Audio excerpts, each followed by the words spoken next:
Who am I, really? No one quite knows who or what they are. The memories you have and the role you were assigned are burdens you had to carry. It doesn't matter if they were real or not. That's never the point.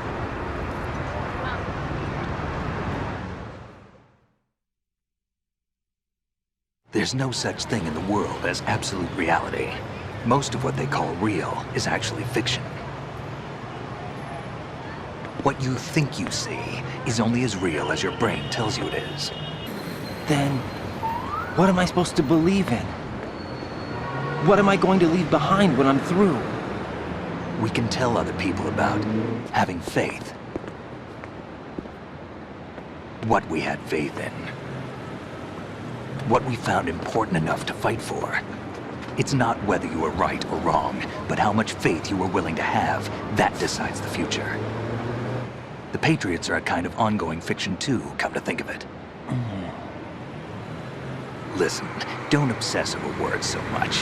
Find the meaning behind the words, then decide. You can find your own name. And your own future. Decide for myself? And whatever you choose will be you. I don't know if I can. I know you didn't have much in terms of choices this time. But everything you felt, thought about during this mission is yours. And what you decide to do with them is your choice. You mean start over? Yeah, a clean slate, a new name, new memories. Choose your own legacy. It's for you to decide. It's up to you.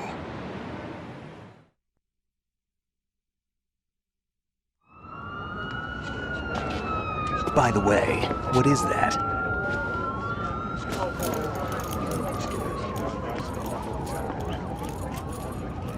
Dog tags.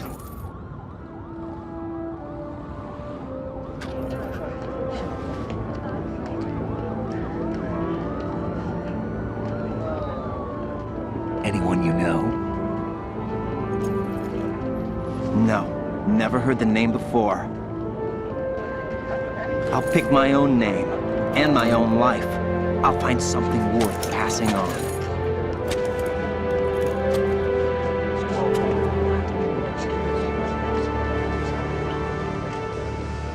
They taught me some good things, too. I know. We've inherited freedom from all those who fought for it.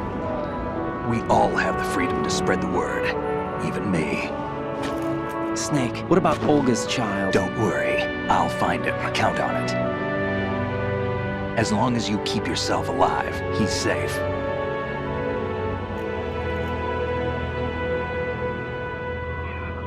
Do you know where Liquid went? I put a transmitter on his ray. Did he head for the Patriots? Yeah, but I have a feeling they gave Ocelot a bogus location to begin with. Cheer up, we have a better lead. This contains the list of all the Patriots. But Ocelot took it. The one we gave you wasn't the real thing. What? This virus is coded to destroy only a specific part of GW, namely the information about the Patriots' identity.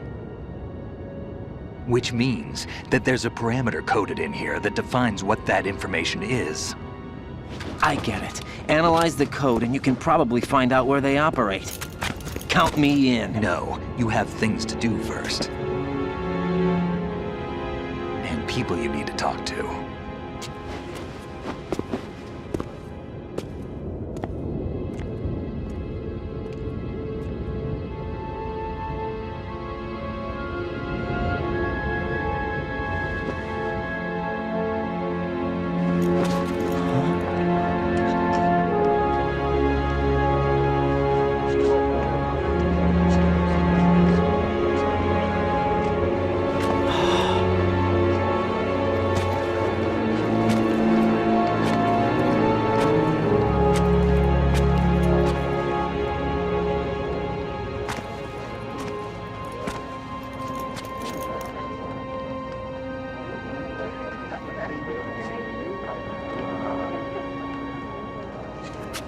Snake?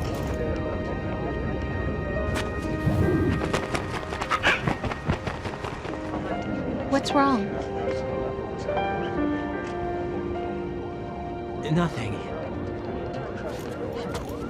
Can I ask you something? Who am I, really? I wouldn't know. But we're going to find out together, aren't we? Oh. Yeah.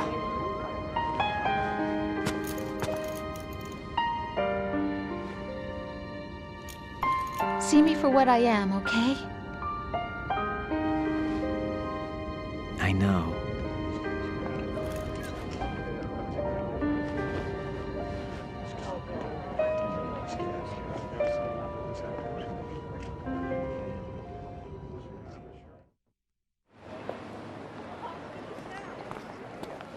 Do you remember this place?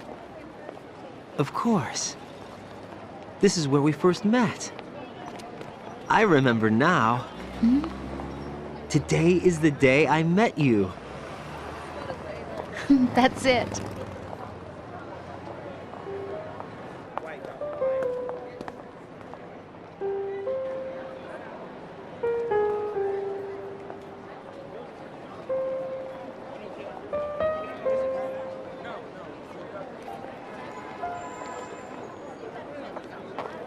I think I found something to pass along to the future. What? He said all living things want their genes to live on. Are you talking about the baby? Yeah. But genes aren't the only thing you pass on. There are too many things that aren't written into our DNA. It's up to us to teach that to our children. What kind of things? About the environment, our ideas, our culture, poetry, compassion, sorrow, joy. We'll tell them everything together. Is that a proposal? This is for your ears only.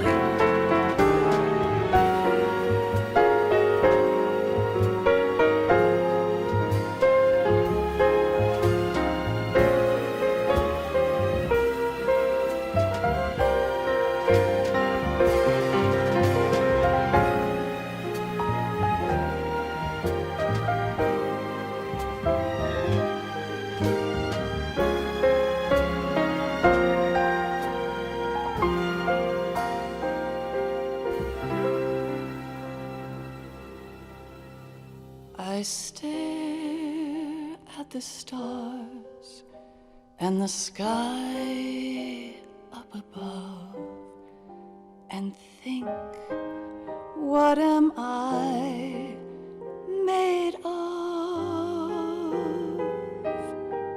Am I full of sorrow? Am I hurt and pain? Or am I filled with love? I walk by myself on the streets below and ask every child I know, do you think tomorrow will bring sun or rain? Which one of these will show?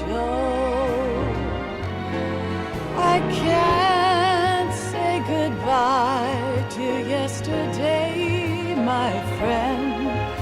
I keep holding on till the end.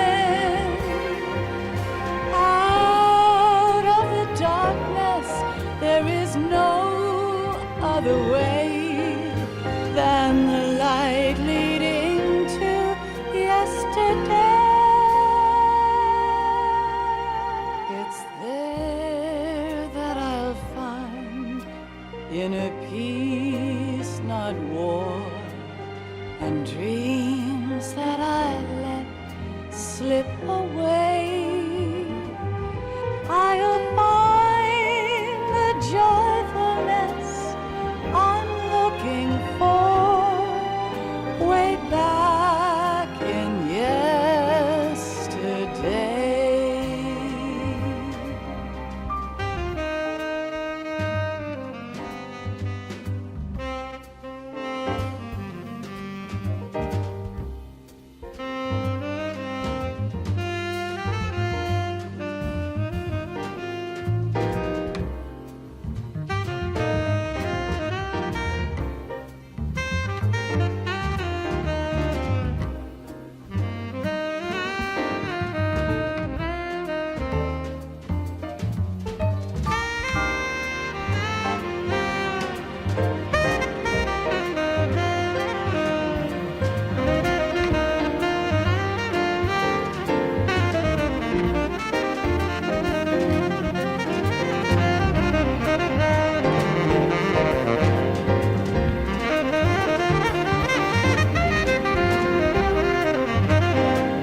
sounds of laughter, a warm hug, a smile, a kiss from you to me.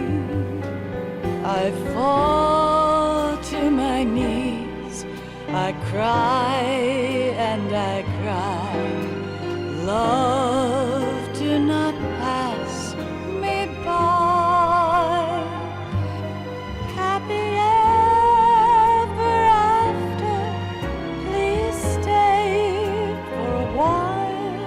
Make time, refuse to fly.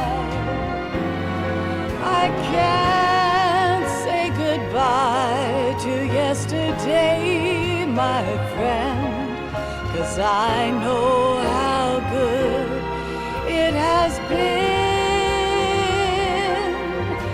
Facing forever, here I stand, come what may. Bring the old, bring the new, yesterday.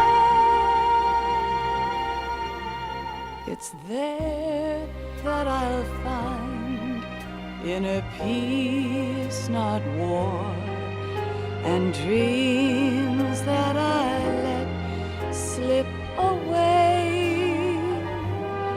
I'll find the joyfulness I'm looking for way back in yesterday.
Life isn't just about passing on your genes.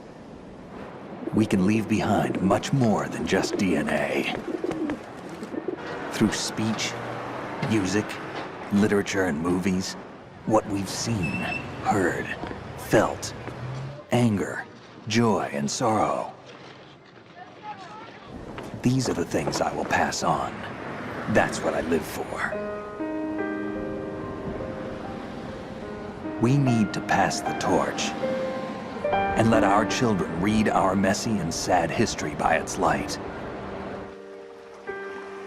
We have all the magic of the digital age to do that with. The human race will probably come to an end sometime, and new species may rule over this planet. Earth may not be forever, but we still have the responsibility to leave what traces of life we can. Building the future and keeping the past alive are one and the same thing.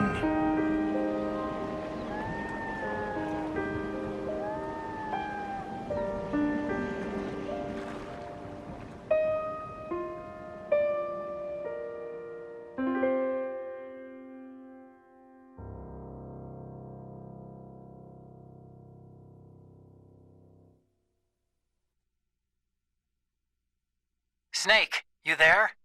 It's me. I've finished going over that disk. Did you find the Patriots list? Of course. It contains the personal data of 12 people. There was a name on it. Snake, it was one of our biggest contributors. What's going on around here? I don't know. Anyway, where are they? Well, we were right about them being on Manhattan, but But what? they're already dead. All 12 of them. When did it happen? Well, about 100 years ago. What the hell?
After the end of World War II, the world was split into two, East and West. This marked the beginning of the era called the Cold War.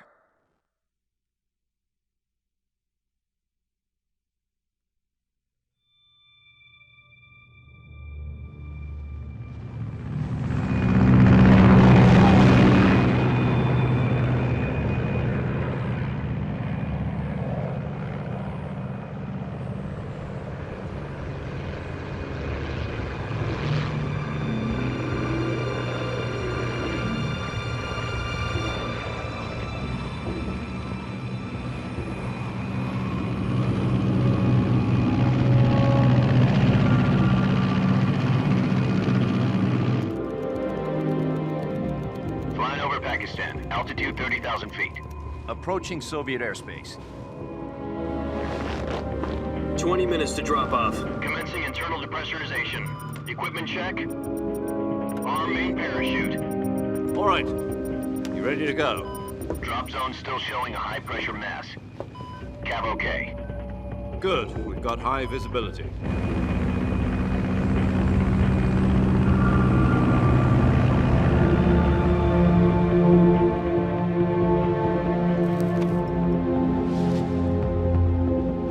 Put out that cigar.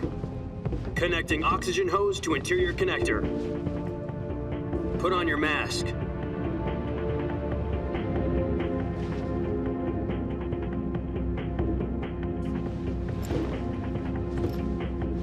Does this panty waste know what he's doing?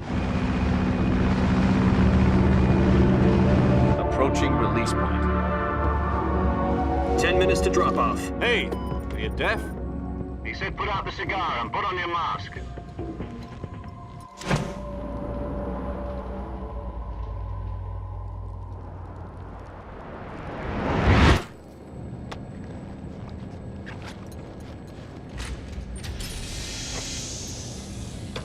Depressurization complete.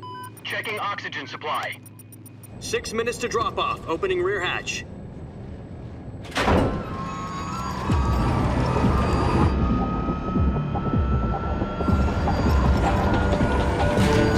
Sunrise.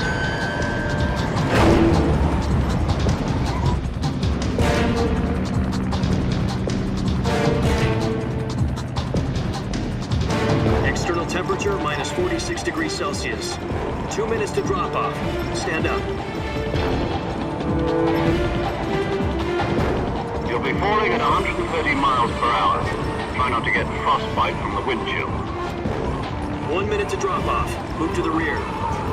Activate bailout model. This is one for the history books. The world's first halo jump.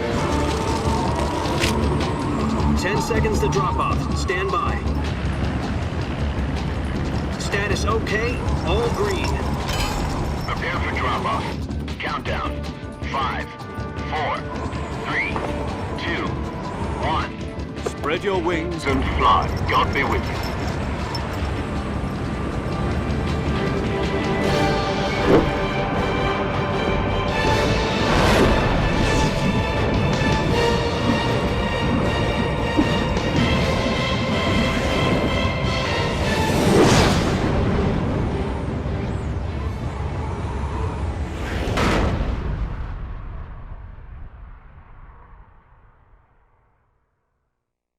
Jack, I've got some important news. The head of the CIA has finally given us the green light for the Virtuous mission. Virtual mission? No, the Virtuous mission. The future of our Fox unit depends on it. If it succeeds, we'll be officially organized into a unit. Virtuous mission? Sounds like some kind of initiation ritual. You know, don't get cocky. This isn't a training op. Right. So what exactly is this wonderful mission? Well, about 2 years ago, a certain Soviet scientist requested asylum in the West through one of our moles. His name is Nikolai Stepanovich Sokolov. He's head of the OKB-754 Design Bureau, one of the Soviets' top-secret weapon research facilities, and the East's foremost expert on weapons development. Sokolov? Isn't he that famous rocket scientist? The very same. On April the 12th, 1961, the Soviets achieved the first manned spaceflight in history. The Earth was blue, but there was no God. Well spoken. The rocket that carried Yuri Gagarin to orbit was the A-1, known as the Vostok rocket. Sokolov is said to be the man most responsible for the multi-engine cluster used in that rocket. After Gagarin's flight, Sokolov left rocket development to become the head of the newly established Design Bureau. From a lowly technician to head of a design bureau, that's quite a success story, so why do you want to defect? It seems he'd become afraid of his own creations. Afraid? Call it a crisis of conscience. And for that, he left his country and his family behind and went over the fence? Not exactly. One of his conditions was that his family was also to be taken safely to the west. We used a mole to get the family out first, and succeeded in sneaking Sokolov over the Berlin Wall shortly afterwards. I was the one who conducted the operation. The security on the eastern side was still full of holes back then. Then what? We got Sokolov over in one piece, but the whole ordeal had left him exhausted, and we checked him into a hospital in West Berlin. It took him 2 weeks and more than 600 miles to get from the research facility in the Soviet Union to Berlin. He was in no condition to say anything coherent. And it was only a week later that we had something much bigger on our hands. The Cuban Missile Crisis. October the 16th, 1962, President Kennedy received word that the Soviets were in the process of deploying intermediate-range ballistic missiles in Cuba. The President demanded that the Soviets dismantle and remove the missiles. At the same time, he announced a naval blockade to prevent further missile shipments from reaching Cuba. But the Soviets didn't back down, instead placing their armed forces on secondary alert. Soviet transport ships carrying missiles continued on course towards Cuba. US and Soviet forces went on alert for an all-out nuclear war. Frantic negotiations were conducted through the UN's Emergency Security Council and unofficial channels to end the hair-trigger standoff. Finally, on October the 28th, the Soviet Union agreed to remove its missiles from Cuba, and so the world avoided a nuclear holocaust. But in order to get the Soviets to pull their missiles out, we had to make a deal. You mean the one where the US agreed to remove its IRBMs from Turkey? No. The Jupiter IRBMs deployed in Turkey were obsolete, and we were going to get rid of them anyway. They had no strategic value whatsoever to either the US or the Russians. The Turkey deal was a ruse, a cover story that was fed to the other intelligence agencies around the world. So what did the Russians really want? Sokolov. They wanted us to return Sokolov. You mean the Soviets pulled out of Cuba just to get their hands on Sokolov? That's right. What the hell was he working on? At the time, we had no idea. We were running out of time. It was either give up Sokolov or risk full-scale nuclear war. In the end, we had no choice. President Kennedy gave in to Khrushchev's demand. The next day, I got Sokolov out of the hospital, handing him over to agents on the eastern side. Sokolov kept on screaming, "Save me," until he disappeared from my sight. Then a month ago, we received some new information from one of our moles. About Sokolov? Yes. He was taken back to the research facility and forced to continue working on the weapon in question under KGB supervision. What's more, it's on the verge of completion. So what kind of weapon is it? Something to do with space rockets? No, missiles. Same technology. I guess you're right. We don't know the details, but it appears to be a new kind of nuclear device. For half a year now, the Soviets have been conducting frequent nuclear tests at Semipalatinsk. Something to do with the weapon, I assume. We're talking about a secret weapon so big that Khrushchev was ready to pull out of Cuba to get it back.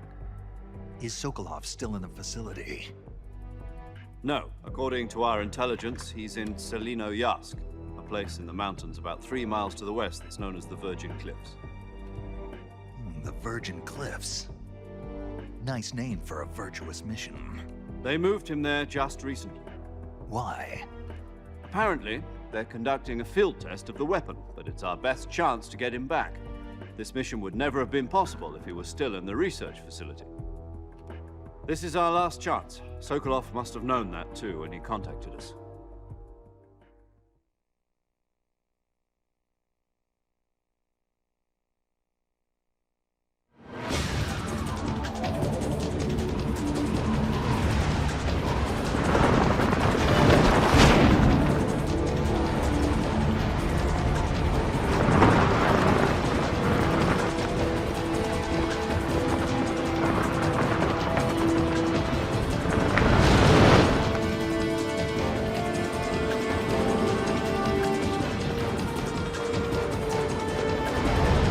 Listen up, Jack. Your mission is to infiltrate Selino Yask in the Soviet mountains, ensure the safety of Sokolov, and bring him back to the West.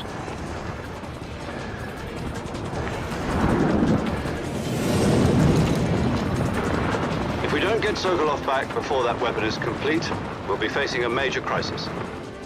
The clock is ticking.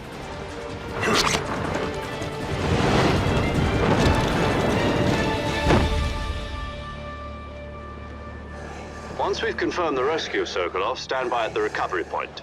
A recovery balloon will be dropped at that point. Helium will be pumped into the balloon to inflate it. The process takes about 20 minutes. Once it's complete, the gunship's arm will latch onto the balloon and pull it up. The Fulton surface-to-air recovery system. I'm familiar with the theory. Take it easy. It's been combat-proven. Do you think Sokolov is up to it? The shock will be less than during a parachute jump, and the arm can handle up to 500 pounds. So you're planning on going over the border in a single combat talent? She's equipped with two 6-barrel 20mm Vulcan cannons, as well as two 40mm machine guns. Sounds like she could hold her own against a battalion of tanks. Even with the fuel in the reserve tank, we're facing a 4-hour time limit. If all goes well, it shouldn't take more than a few hours. Home in time for dinner. But if anything goes wrong, You'll be eating dinner, breakfast, and all the rest of your meals in the jungle.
Do you copy? You're already in enemy territory, and somebody might be listening in. From here on out, we'll be using code names to refer to each other. Your code name for this mission will be Naked Snake. I'll be referring to you as Snake from now on. You're not to mention your real name. Snake? What, you don't like snakes? What do you mean? You've eaten one before, haven't you? In survival training. I'm glad to hear that. I don't know if I'd ever order one in a restaurant, but... Be careful, you might not have a choice. What about you, Major? What should I call you? Let's see. I'll be Tom. Call me Major Tom. This will be a sneaking mission. You must not be seen by the enemy. You must leave no trace of your presence. Is that clear? This kind of infiltration is the Fox unit's speciality.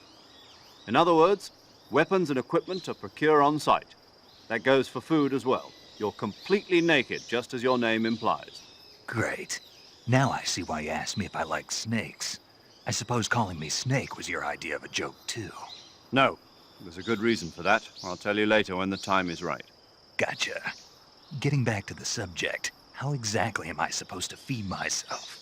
You've been issued a knife and a tranquilizer gun. Use them to hunt for food. You'll also find some medical supplies in your backpack. Yeah, about the backpack. I lost it in a tree on the way down. I see. Well, you'd better go back and get it then. You know where it is? No problem. I can see it from here. It's stuck on a branch. To climb a tree, stand in front of a tree that's covered in ivy and press the action button. I'll be monitoring your progress over the radio. We can't risk violating Soviet airspace, but I'll be in the gunship. My frequency is 140.85. I'll give you a call if I need to talk to you. If you need to talk to me, use the send function. Okay, Snake, go get your backpack.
I see you've retrieved your backpack, Snake.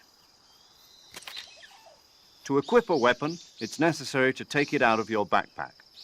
In the survival viewer, choose Weapon from the backpack. Your available weapons will be displayed in a window in the upper left.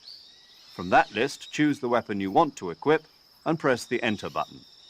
For other equipped items, just do the same thing from Item. Got it. Use the survival viewer backpack. Yep, that's right. Survival is fundamental to this mission. After you've been out in the field for a while, your stamina will start to drop. If your stamina gets too low, it'll affect your performance. You won't be able to shoot accurately, for example, and your wounds won't heal as smoothly. Keep an eye on your stamina so you don't run out. To recover lost stamina, you can hunt for local flora and fauna. You can use either your tranquilizer gun or your knife to hunt. My only weapon is a Mark 22 Hush Puppy tranquilizer gun? That's right. It's been fitted with its own suppressor. However, the suppressor will deteriorate every time you fire. Once its durability reaches 0, the noise suppression effect will be gone. So don't get too trigger-happy with it. The suppressor's durability is shown in the icon. Any weapons and equipment beyond what you're carrying now, you'll have to find as you go. I have to find my own weapons and equipment? Whose crazy idea was this, anyway? Solo covert actions are standard Fox operating procedure. You can't leave any traces of your presence. No weapons, equipment, footprints, sweat, or bodily waste. The same goes for bullets and cartridges, too. Your presence in enemy territory is already a violation of international conventions of warfare. There aren't supposed to be any American soldiers in Russia. It could spark an international incident. You can't let anyone see you. You can't let the enemy know you're there. This is a stealth mission. You're a ghost, Snake, in every sense of the word. And there'll be no rescue if you're captured. The military and US government will deny any involvement in the affair. Then I'll just have to take care of myself, huh? I'm afraid so. You've been given a fake death pill for that purpose.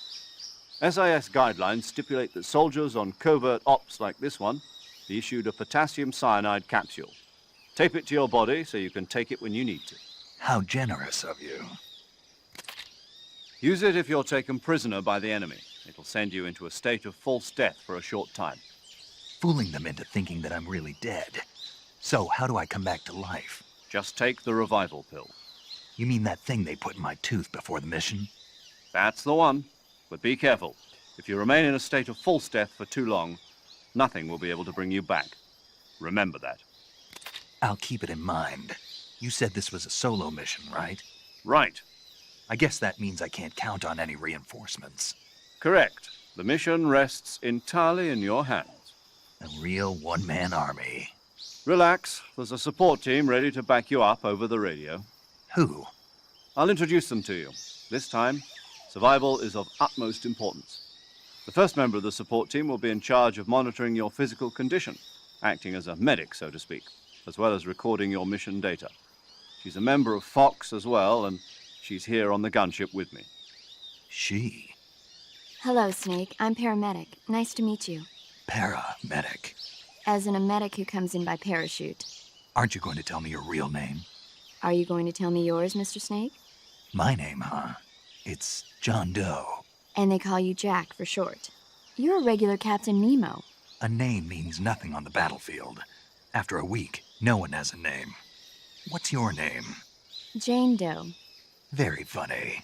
I wasn't joking, but I'll tell you my name only if you manage to make it back alive. My frequency is 145.73. She's also in charge of recording your mission data. Whenever you want to save, send a message over the reserved save frequency, 140.96. So saving lets me record my mission data. That's right. It also records the state of your health. Good to know. There's one more person I want to introduce you to, Snake. Huh?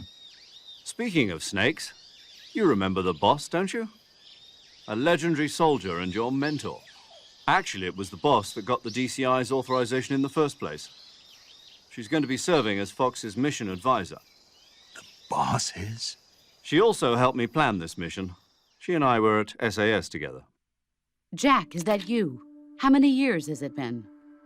Boss? That's right. It's me. Oh. Talk to me. Let me hear your voice. It's been 5 years, 72 days, and 18 hours. You've lost weight. You can tell just by the sound of my voice. Of course I can. I know all about you. Really? Well, I don't know anything about you. What's that supposed to mean? Why'd you disappear on me all of a sudden? I was on a top-secret mission. You didn't need me anymore. But there were still so many things I wanted you to teach me. No, I taught you everything you needed to know about fighting techniques. I taught you all I could. The rest you needed to learn on your own. Techniques, sure. But what about how to think like a soldier? How to think like a soldier? I can't teach you that. A soldier needs to be strong in spirit, body, and technique. And the only thing you can learn from someone else is technique. In fact, technique doesn't even matter. What's most important is spirit. Spirit and body are like two sides of a single coin. They're the same thing. I can't teach you how to think. You'll just have to figure it out for yourself. Listen to me, Jack. Just because soldiers are on the same side right now doesn't mean they always will be. Having personal feelings about your comrades is one of the worst sins you can commit. Politics determine who you face on the battlefield. And politics are a living thing. They change along with the times. Yesterday's good might be tomorrow's evil. Is that why you abandoned me? No, it had nothing to do with you. I already told you, Jack. I was on a top-secret mission. A soldier has to follow whatever orders he's given. It's not his place to question why. But you're looking for a reason to fight. You're a natural-born fighter, but you're not quite a soldier. A soldier is a political tool, nothing more. That's doubly true if he's a career soldier. Right and wrong have no place in his mission. He has no enemies and no friends. Only the mission. You follow the orders you're given. That's what being a soldier is. I do whatever I have to get the job done. I don't think about politics. That's not the same thing. Sooner or later, your conscience is going to bother you. In the end, you have to choose whether you're going to live as a soldier or just another man with a gun. There's a saying in the Orient, loyalty to the end. Do you know what it means? Being patriotic. It means devoting yourself to your country. I follow the president and the top brass. I'm ready to die for them if necessary. The president and the top brass won't be there forever. Once their terms are up, others will take their place. I follow the will of the leader, no matter who's in charge. People aren't the ones who dictate the missions. Then who does? The times. People's values change over time, and so do the leaders of a country. So there's no such thing as an enemy in absolute terms. The enemies we fight are only enemies in relative terms, constantly changing with the times. As long as we have loyalty to the end, there's no point in believing in anything, even in those we love. And that's the way a soldier's supposed to think? The only thing we can believe in with absolute certainty is the mission, Jack. All right, but do me a favor. What is it? Call me Snake. Snake. Oh, right. Your code name is Snake. It suits you well. That's right. The legendary unit that the boss put together during World War II was a snake. The Cobra unit, a group of heroes that brought the war to an end and saved the world. As long as you've got a legendary hero backing you up, you'll be fine. Isn't that right, Snake? Yeah, I can't think of anyone else I'd rather have with me. Oh, and one more thing, boss. Yes? It's good to hear your voice again. Same here. After all, who knows if either of us will make it out alive? Snake, you are always best at urban warfare and infiltrating buildings. But this is the jungle. Survival is going to be key. Those CQC techniques I taught you are sure to come in handy. CQC? Close quarters combat, huh? I've been in the Green Berets for the past few years. I'm probably pretty rusty. Not to worry. I'll be here to help you remember. After all, this is your first actual survival mission. I'll be supporting you over the radio. Where are you, boss? Next to the Major? The boss is communicating with us by radio from aboard a Permit-class submarine in the Arctic Ocean. My frequency is 141.80. Call me if you need my advice on battle techniques. Gotcha. Your mission is to retrieve Dr. Sokolov. Dr. Sokolov is being held in an abandoned factory located to the north of your current position. Avoid heavy combat and don't let anyone see you. Don't forget that this is a stealth mission.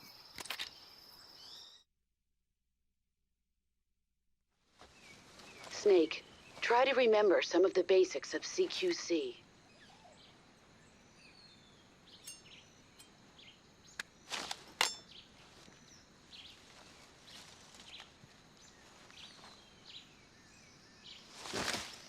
Commencing virtuous mission now.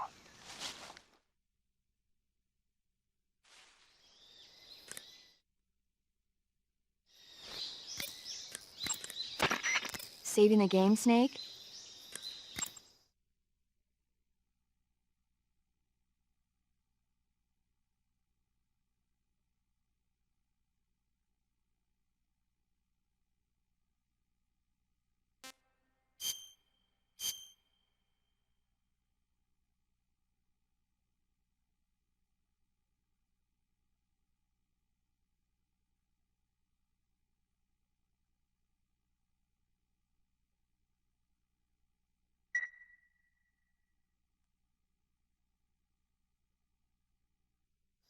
Hey, Snake, you ever heard of Godzilla, King of Monsters? No, what is it? It's a movie. You haven't seen it? Nope. It's about this monster called Godzilla, who grows to an enormous size in a nuclear test and goes on a rampage in Tokyo. Nuclear test, huh? Then the Marshall Islands must be crawling with giant monsters right about now. It's just make-believe. Maybe that's why my pants have been so tight lately. Snake, it's a movie, not a report out of Los Alamos. I know. So then what happened? Godzilla is immune to all weapons, and humanity has no way to stop the monster. Dr. Shirazawa develops a new type of weapon, but meanwhile, Godzilla is getting closer and closer to Tokyo, obliterating everything in its path. It was originally a Japanese movie, but they made an American version, too. I recommend seeing the original Japanese one if you ever get the chance. It's mostly mindless fun, but it's also got a serious anti-nuke message as well. Where can I see the original? You'll just have to go to Japan. Really? That's too bad. Well, if you wait 40 years, you might be able to see it in America, too. Why's that? 2004 will be Godzilla's 50th birthday.